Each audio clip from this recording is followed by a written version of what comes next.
Ever feel like risk management is this mysterious checkbox that only auditors care about? Cool, because in the next 3 minutes, I'm going to turn it into a simple, repeatable process you can actually use. Let's start with the problem. You can't protect everything equally. Budgets are finite, time is limited, and attackers only need one gap. That's why risk management exists, to focus effort where it matters most. Here's the process, step by step. Step 1. Define context and assets.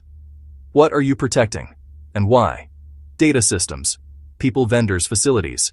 Tag each one with its business value, revenue impact, legal regulatory exposure, and reputation hit if it goes wrong.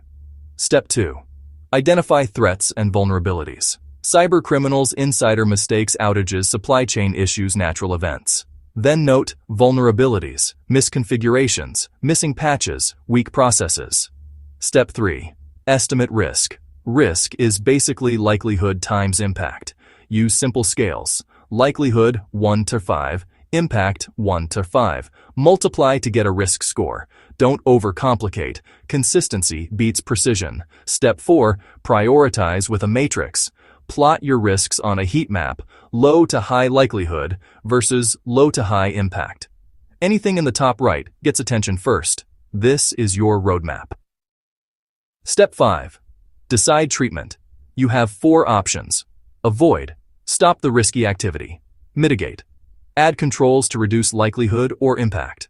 Transfer insurance or contracts. Shift some impact elsewhere. Accept. Document it and move on because it's within your risk appetite. Step 6. Select controls. Pick a mix of preventive, detective, and corrective controls. MFA least privilege encryption, patching, backups. Monitoring, incident response, vendor due diligence training. Tie each control to the specific risk it reduces. Step 7. Implement and assign owners. Every risk and control needs an owner, a due date, and a success metric. If no one owns it, it won't happen. Step 8. Monitor and review. Risks change as your business changes. Review quarterly update scores, check control effectiveness, close gaps, and log incidents. Step 9. Communicate.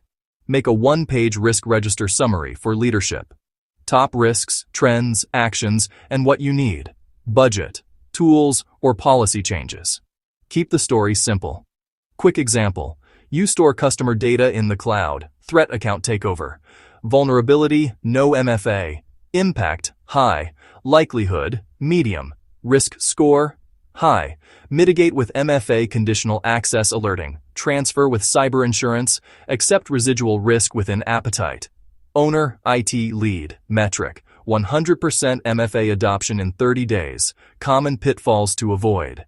Analysis paralysis. Use scales, not guesswork spreadsheets. Control theater. Controls without mapped risks. Set and forget. No follow-up, no improvement. Ignoring third parties. Vendor risks hit you too. Starter checklist you can use today. Inventory top 10 assets. List 3 threats and 3 vulnerabilities per asset. Score likelihood and impact. Pick treatments and controls for top 5 risks. Assign owners and deadlines. Schedule a 90-day review. That's risk management, a living process that helps you spend security effort where it counts. Start small, be consistent, and iterate. Your future self and your incident log will thank you.